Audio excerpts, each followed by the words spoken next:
So let's have a gander at the new gear in PTS.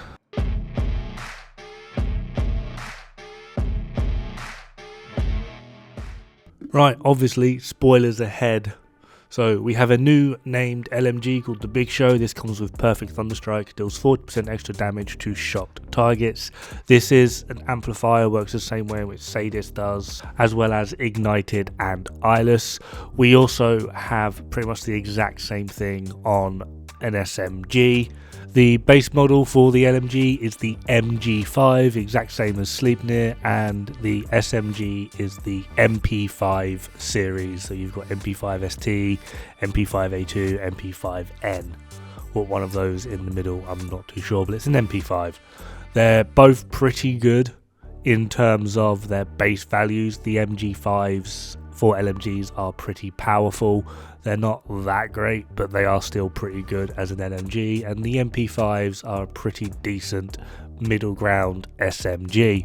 The talent is pretty meh, just for the simple reason of with Eyeless Ignited Sadist, after a certain amount of kills, it would proc it itself. Igniting, for example, get 2 kills, next enemy you shoot comes on fire. This doesn't, and we have limited sources to shock enemies in the game. Moving on to the new gear set, we have the Paladin gear set. 30% Hasbro, 40% repair skill, and the 4-piece bonus is charging and charged. For each second you are spent out of combat, agents gain 5% damage reduction to incoming damage from skills, max is 50, while at full charge gain immunity to any movement speed debuff, and share this alongside with all of the agent's hazard protection and the incoming skill damage reduction to all allies for 10 seconds. A range has not been given to this, however I do feel this is very heavily geared towards PvP. The amount of PvP players I know that complain about skill builds in PvP, this seems to be the answer to it. So you can gain up to 50% skill damage reduction. That's incoming damage on you, you take 50% less. While when you're at max stacks, you share your Hasbro as well as your damage from incoming skills to your allies for 10 seconds. This also makes you immune to essentially CC. I don't know whether this means foams are just going to drop off you or other things that would normally slow you down, or whether like the fire weirdness or disorient is cancelled, because that's kind of like a movement speed thing as well. Now at the moment it is shown through a True Patriot insignia, but you can see it here, it recycles each time, so now it's ticking back up and up and up, and then when it's at full we get another timer which has just appeared, and then that will slowly decrease.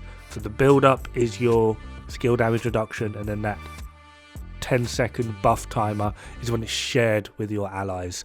I feel like this could potentially be quite worthwhile. However, I don't really see it being used in PvE.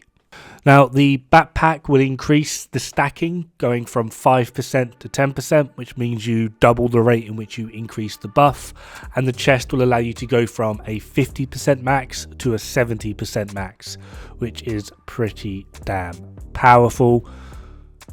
It's just very weird that this is, with most gear sets and brand sets and pieces and whatnot, it's very clear that you can use it either in PvE or PvP. This is very clearly PvP, which is the one thing I don't like about it. It's just kind of like, it could have been a little bit more worthwhile, in my opinion. Up next is the new brand set, Electrique, 10% status effect, 20% shock resistance and 10% SMG damage. All pieces do seem to come with a skill tier, which hardcore status players like me will be absolutely happy about, because yeah, it's just basically going to replace Golan in terms of best in slot for some pieces, and the overall effect of this should be quite well received. I'm not sure why we're on a shock theme this PTS, but yeah, like I said, all pieces are seeming to come with a skill tier, where all pieces of the gear set are coming with a blue core. This set can fit in quite nicely with some of the best in-slot builds going, and we do have a new named chest, which weirdly has Perfect Companion, which Companion is a backpack talent. I don't know why it's now suddenly a chest talent. And for the backpack, we have Perfect Galvanize, which is possibly going to actually become pretty damn powerful with certain builds, especially if you are a Scorpio spammer player. Nothing wrong with it, just, yeah. Perfect Galvanize plus Perfect Intimidate, that's Golan and Electric, that's 20% status effect. Add in Scorpio, 4-piece Hunter's Fury. It's not going to be the most amount of damage, but you're mostly going to be unkillable because everything will be status. You'll be getting bonus armor out the wazoo, and you're going to be doing some seriously awesome amp damage. So why not? Up next, we have Imperial Dynasty 2.0. I mean, Shocker Punch. Yeah. Armor Core, Explosive Resistance, Hazard Protection. Okay. Talent is Defibrillator. While Shocker Punch is equipped, the agents will have 50% time reduction when being stunned by an electric skill. Using a shield will give 100% melee damage. Also, using the Senate, whatever that is, will give an extra 100% melee damage and apply shock to any enemy hit with melee, and it has a 5-meter radius. So I don't know whether that means the shock spreads. I've searched and searched. I have no idea what the Senate is. And the overall effect of this holster is basically going to be null and void. I can't even see it being useful in PvP. Right, on to the pièce de résistance, which is the new exotic AR, which is looking like it's going to become the new best in slot AR. And I know a lot of people are going to start ranting and raving and they're going to start moaning because it's essentially a police M4.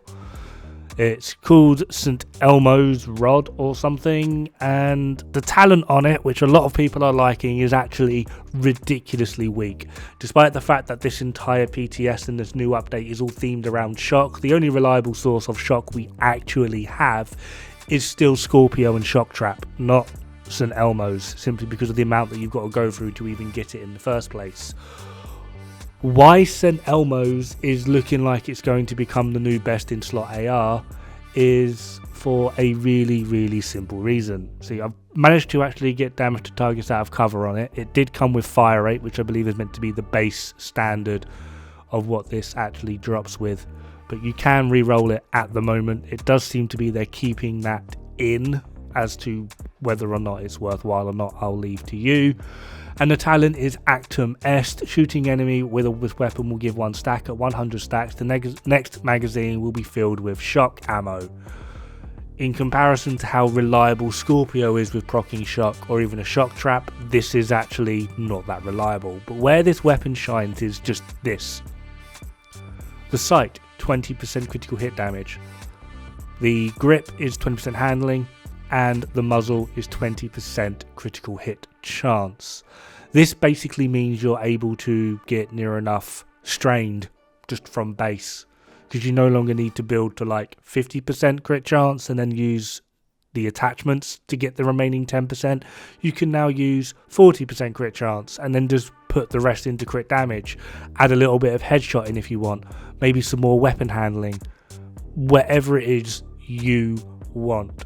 Now I am just going to rejig my high-end build here to go for the more classic best in slot high-end build using glass cannon. So we're going to swap our holster out to Providence Defense, mask to Coyotes, and our glove to Contractors.